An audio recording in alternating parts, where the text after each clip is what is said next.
से जानवर ऐब वाले जानवर, किस जानवर की कुर्बानी जायज नहीं है? पहला मसला यह है कि अगर जानवर ऐसा है जिसको जुनून लायक हुआ है, यानी बात जानवर जिस तरह बंदों के अकल नहीं रहती, मजनू हो जाते हैं, तो जानवर भी मजनू हो जाते हैं। अगर ऐसा जानवर है जो उसके साथ जुनून है, पागलपन है और वो चारा चरता भी नहीं है, तो ये ऐब है। मजनू जानवर की कुर्बानी जायज नहीं है और उसकी कुर्बानी जायज नहीं होगी, दुरुस्त नहीं होगी। दूसरा मसला यह है, अगर ऐसा जानवर है जिसको खारिश लग जाती है, खारिश ज़्यादा जानवर भी होते हैं और बाद औक़ात खारिश की वजह से बहुत कमजोर हो जाते हैं, और ये भी ताजरों के यहाँ ऐब होता है, व्यापारियों के यहाँ ऐब होता है, तो खारिश ज़्यादा जानवर की भी कुर्बानी जायज नहीं है, क्योंकि खारिश की वजह से वो ऐब भी है और वो जानवर कमजोर भी हो जाता है। तीसरा मसला ये है कि ऐसा जानवर है कि जिसकी आंखों की बिनाई चली गई है, नाबीना जानवर है, या उसकी एक आंख है और एक आंख नहीं है, यानी काना जानवर, तो ये भी ऐब होता है। दोनों आंखें ना हो या एक आंख हो और एक ना हो, तो वह भी जानवर के अंदर ऐब होता है। काने जानवर की भी और अंधे जानवर की भी कुर्बानी जायज नहीं है। चौथा मसला यह है कि ऐसा जानवर जो लागर और कमजोर है, जहां आपने ज़बह करना है वहां तक वो जा भी नहीं सकता, आप उसको खींच कर ले जाते हैं, तो ऐसे जानवर की कुर्बानी भी जायज नहीं है।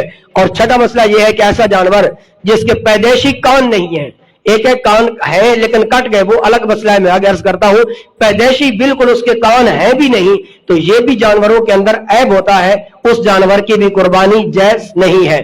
उसके बाद मसला यह है कि अगर एक जानवर है, उसके कान है या उसकी जो पूंछ होती है, दुम होती है, अब उसका वो ऐब कब होगा और कब ऐब नहीं होगा? मसला ये कान है, इसके आप तीन हिस्से बना लें, एक हिस्सा, ये दो हिस्से, ये तीन हिस्से। अगर एक हिस्सा कान का कट गया, दो हिस्से बाकी रह गए, दुम का एक हिस्सा कट गया और दो हिस्से बाकी रहे, तो ऐसे जानवर की कुर्बानी जायज है। यानी एक हिस्सा कट जाए, दो हिस्से बाकी रह जाए, तो ऐसे जानवर की दुम हो या उसका क्या कान हो, तो कुर्बानी जायज होती है। लेकिन अगर दो हिस्से कट गए हैं और एक हिस्सा उसका बाकी रह गया है, तो फिर उस जानवर की कुर्बानी जायज नहीं है, वो जानवर के अंदर ऐब होगा और कुर्बानी दुरुस्त नहीं होगी।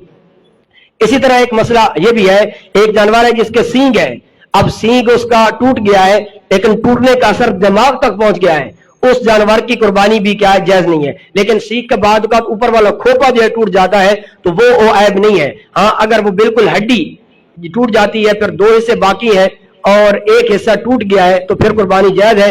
लेकिन अगर दो टूट गए हैं, एक हिस्सा बाकी रह गया है, तो फिर उस जानवर की भी कुर्बानी जायज नहीं है। अब रहा मसला थनों का, जो गाय भैंस या ऊँटनी है तो उसके 4 थन होते हैं, भेड़ बकरी के 2 होते हैं। अगर भेड़ बकरी के अंदर जानवर है, उसका एक थन ऐब वाला है, उससे दूध नहीं आता, कोई जख्म है, तो ये ऐब है, यानी